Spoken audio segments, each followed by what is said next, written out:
What's up, Bimbles or Brimbos? I hope everyone is doing good, mentally, physically, and mechanically.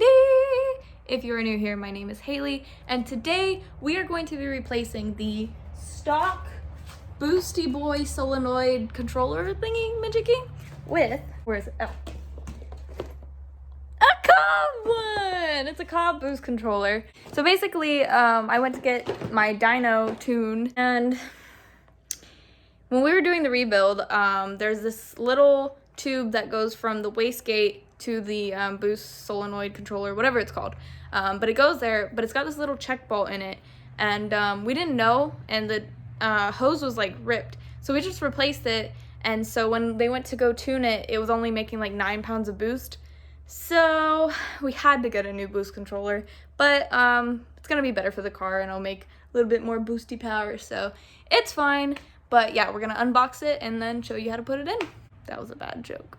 Side note, if you are in the Orlando, Florida area and you wanna get your nails done, I got these done from So Do Nails and Lash Bar or something like that. But it was a freaking amazing. You guys know white marble is my favorite thing in the world, and they did so good. Anyway. So this is what you're gonna get.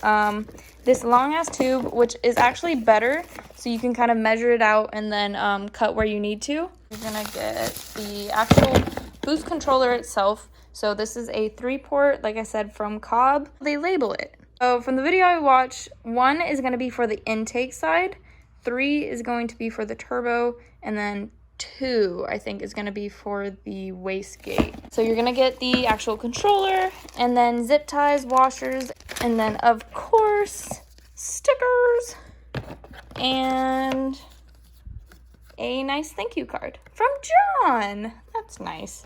All right, so let's get started. First, we have to take off these 2 bolts right here. Mine are a 10. Next, you're going to remove these 2 bolts right here. And then the video I saw, like I said, the guy drilled it into here, but I don't know why, because this is like a perfect fit. So we're gonna take these out and then put the new one right there. Now we're gonna put the new one on, and we don't need the other bolts. This is so hard with nails. We don't need the other bolts because we're not gonna drill it in there like a silly goose. Okay, so you first, and then you.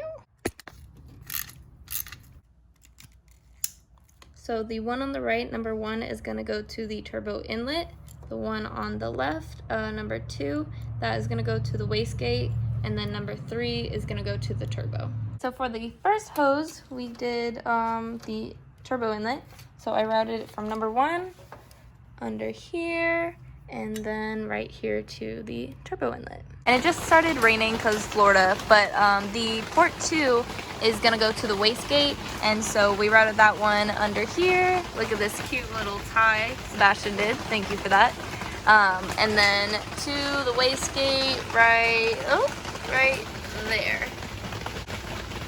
And then the last one, port number 3, that line just ran under here, all the way to the turbo housing, right there. I do want to say Cobb's website makes it a little bit confusing on the directions part. The diagram is really helpful, but on the directions, it said something about a T that splits off with the wastegate and the compressor housing, but now everything is all hooked up. I hope this video helped you if you are trying to install one. Thursday, we will be going to the dyno, and hopefully, knock on Mishimoto radiator, nothing else breaks, and hopefully we'll be ready. So I will see you then. Bye.